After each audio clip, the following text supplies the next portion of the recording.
Assalamualaikum warahmatullahi wabarakatuh.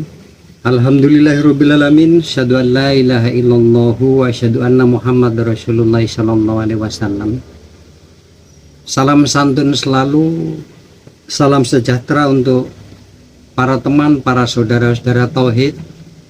Semoga Allah selalu senantiasa melimpahkan layah tasibnya. Semoga Allah selalu senantiasa melimpahkan kesehatan, maghfirah, hidayah dan inayahnya, sehingga saudara-saudara tauhid saya sekalian setiap harinya di dalam perjalanan hidup ini selalu senantiasa bermahabbah dan selalu senantiasa cinta akan waridoka matlubinya kepada Allah. Jadi menilai tentang ilmu tauhid, tentang kajian tauhid zaman sekarang dan zaman dulu. Mungkin bagi para teman-teman yang 30 tahun, 40 tahun yang lalu yang pernah mengkaji ilmu tauhid, 40 tahun yang lalu, zaman dulu itu orang-orang yang mengkaji, yang menelaah tentang ilmu tauhid itu sangat berhati-hati. Orang-orangnya zaman dulu mengkaji tentang ilmu ini, itu orang itu temen dalam bahasa Jawa. Temen itu artinya sungguh-sungguh. Lalu ciri-ciri orang zaman dahulu di dalam bertauhid, di dalam menelaah ilmu tauhid, itu orang-orangnya selalu senantiasa lekat dengan laku dan tirakat. Lalu ciri-ciri orang-orang tauhid zaman dulu, itu lisannya, mulut kita, itu sangat berhati-hati di dalam apa? Di dalam menyampaikan ilmu. Kenapa demikian? Karena zaman dulu kebanyakan para salik itu sangat takdim dengan mursyidnya, sangat hati-hati. Bahkan tentang sir satu, itu berbicara tentang sir satu, itu sangat berhati-hati dan tidak pernah keluar ilmu kecuali pada ahlinya. Tetapi di zaman sekarang mungkin sudah proses evolusi tentang tingkat kesadaran ilmu itu sendiri. Sekarang ilmu itu kacang membeli kacang. Ilmu itu bak makanan cemilan yang diomong sana sini, bahkan mohon maaf di YouTube dibuka dengan apa? Dengan gamblang. Tetapi kalau kita itu orang-orang yang selalu senantiasa menelaah dan ingin tahu tentang man arafa nafsahu faqad arafa rabbahu, yakni tentang siapa jati diri, yakni siapa Allah, dan ending dari dalil tersebut nantinya kita akan apa? Akan bermahabbah kepada Allah tanpa karena, tanpa tendensi. Yang saya tahu, saya bandingkan 40 tahun yang lalu dengan sekarang, itu kebanyakan orang-orang mengkaji tentang ilmu ini, itu hanya untuk apa? Hanya untuk mengumpulkan tentang tekstual, tentang omongan-omongan ilmu itu sendiri. Mengumpulkan ilmu sebanyak-banyaknya, mendengarkan, melihat audio. Akan tetapi, untuk sisi laku dan tirakatnya itu sangat minim. Kita tahu, sama-sama tahu, kita sudah meninggalkan tentang Ramadan, yakni puasa 30 hari atau mungkin 29 hari. Padahal kalau di ilmu tauhid itu orang-orang mau melakukan 3 hari puasa atau 7 hari puasa mensyukuri hari yang 7 hari, itu seluruh doanya akan terkabul dan ini bisa dibuktikan.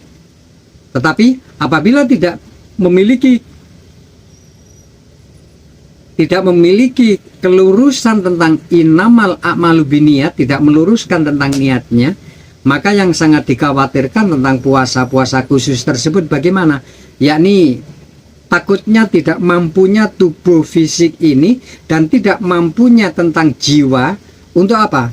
Untuk menjalankan tentang laku tirakat tersebut.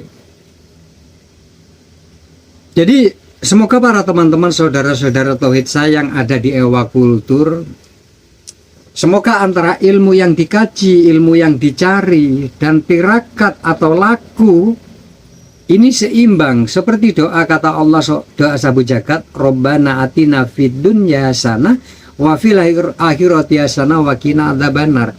Jadi antara duniawi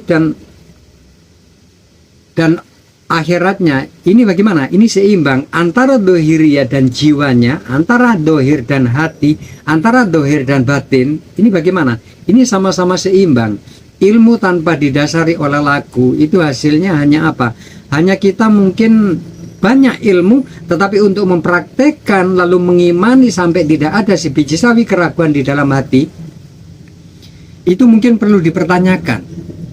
Jadi perbedaan tauhid zaman sekarang dan zaman dulu itu, kalau zaman dulu itu orang-orang betul apa? Betul-betul selalu senantiasa tirakat, malam itu selalu keluar, lalu selalu senantiasa riyadhah, selalu senantiasa bermujahadah kepada Allah, selalu senantiasa dipraktekkan ilmunya. Baik tentang meditasinya, baik tentang pernafasannya, baik tentang mungkin sholat khususianya, mungkin tentang sholat lailnya, itu dipraktekkan. Dan itu kalau teman-teman yang sudah tahu, yang pernah merasakan dan pernah membuktikan, akan mengiyakan apa yang saya ucapkan. Tapi bagi teman-teman yang mungkin belum pernah melakukan, mungkin dianggap awam bahasa yang saya sampaikan. Makanya pengetahuan tentang pencarian diri dan pengetahuan tentang pengenalan Allah, ini kalau kita hanya mengumpulkan tekstual, mengumpulkan tentang ilmu-ilmu, akan tetapi tidak ada praktek dan tirakat di dalam lakunya, saya yakin teman-teman punya jawabannya. Jadi prinsip di dalam ketauhidan, sekali bertauhid dia akan bertauhid. Dasar orang-orang tauhid ini adalah ilahi anta maksudi waridhoka matlubi. Ibadahku, ketaatanku, sujud, sungkem, sembahku hanya saya tujukan kepada Allah, dan hanya ridho Allah yang saya cari. Tidak mencari apa? Tidak mencari tendensi apapun selain keridhoan dari Allah. Akan tapi segala sesuatu itu tergantung dari barometer, dari ilmu, dari pengetahuan dan pengalaman yang kita alami. Dasar-dasar pengetahuan, dasar-dasar pengalaman yang kita kaji, yang kita telaah, itu menentukan tentang prasangka, tentang titik keimanan kita, bagaimana tentang iman kita. Bagaimana kita itu mempersepsikan Allah, bagaimana kita itu mau mengapresiasikan Allah itu ya apa sih? Allah itu bagaimana sih? Sedangkan apa yang disampaikan oleh Rasulullah Muhammad SAW tak lebih dari tamsil, tak lebih dari metafora, tak lebih dari apa? Tak lebih dari filosofi yang harus dicari apa? Yang harus dicari tahu intisari apa dibalik semua yang disampaikan oleh Rasulullah Muhammad SAW. Kembali lagi, yang sering saya sampaikan, iman itu pilihan, Islam itu pilihan. Tingkatan tentang ketaatan dan ketakwaan itu pilihan. Apa yang kita pilih di dalam golongan, di dalam kehidupan, di dalam keimanan, di dalam berteologi, itu kita. Makanya di dalam bertauhid, di dalam pencarian man arafa nafsahu faqad arafa rabbahu, itu sangat banyak sekali sebenarnya acuan-acuan. Apabila semua itu diakumulasikan, itu menjadi titik kesadaran kita tidak akan pernah neko-neko di dalam hidup. Kita tahu akan kehidupan, kita tahu akan tujuan hidup, kita tahu kenapa kita dihidupkan, untuk apa kita hidup, dan bagaimana setelah kehidupan ini selesai kita masuk ke alam transit, yakni alam apa? Alam kematian. Sebelum nantinya masuk ke alam apa? Yakni alam akhiratnya. Makanya bukan nasihat buat para saudara tauhid saya, semoga menjadi pengingat. Jadi bertauhid, apalagi lebih-lebih mempelajari dari YouTube, melihat saja dari YouTube. Saya kasih tahu rahasia yang keluar di YouTube. Ini rahasia ilmu-ilmu yang disampaikan di YouTube. Setiap apa yang disampaikan di dalam oleh para pembicara, oleh para pentrainer di dalam YouTube, itu belum sepenuhnya apa yang kita dengar, apa yang kita telaah itu mateng, itu finalnya belum. Masih ada titik-titik yang masih belum disampaikan dan gak akan pernah disampaikan. Makanya kenapa sekarang di YouTube itu bebas. Sebebas apapun disampaikan di YouTube, tetap di situ ada jeda. Jeda apa? Jeda yang perlu dikaji, ditelaah, masih belum ke ending. Makanya kalau teman-teman ada yang berkomentar, ada yang menyampaikan komentar-komentar, ada yang bertanya, kenapa di YouTube sekarang itu YouTube begitu dibuka gamblang tentang tauhid? Sementara waktu 20-30 tahun yang lalu, 40 tahun yang lalu sangat berhati-hati tentang apa? Tentang ilmunya.